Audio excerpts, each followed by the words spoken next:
सच्चाई और अच्छाई का पुरस्कार। बहुत समय पहले की बात है। एक छोटे से गांव में रामू नाम का एक ईमानदार और मेहनती किसान रहता था। रामू के पास थोड़ी सी जमीन थी, जिस पर वह अपने परिवार का पालन पोषण करता था। रामू का जीवन बहुत साधारण था, लेकिन उसकी ईमानदारी और निष्ठा के कारण गांव में सब उसका सम्मान करते थे। एक दिन रामू खेत में काम कर रहा था कि अचानक उसकी फावड़ा एक धातु की चीज से टकराई। उसने देखा कि वहां एक पुराना बर्तन दबा हुआ था। जब उसने बर्तन को खोदा और बाहर निकाला, तो उसकी आंखें चमक उठीं। बर्तन में सोने और चांदी के सिक्के भरे हुए थे। रामू ने सोचा कि यह धन जरूर किसी का होगा जो इसे यहाँ छिपा कर रख गया होगा।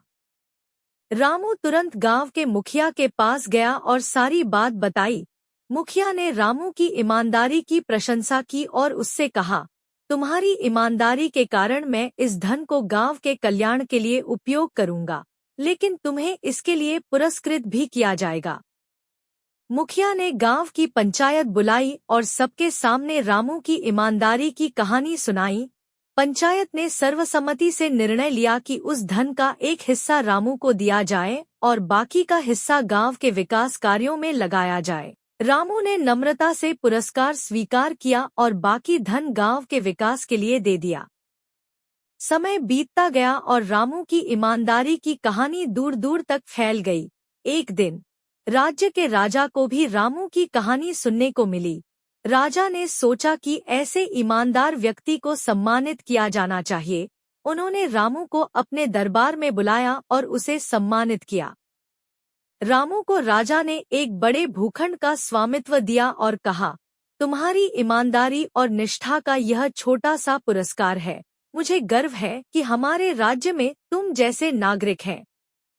रामू ने राजा का धन्यवाद किया और अपनी नई जमीन पर खेती शुरू की। उसने अपनी मेहनत और लगन से उस जमीन को उपजाऊ बना दिया और अपने परिवार का जीवन और भी सुखमय बना लिया।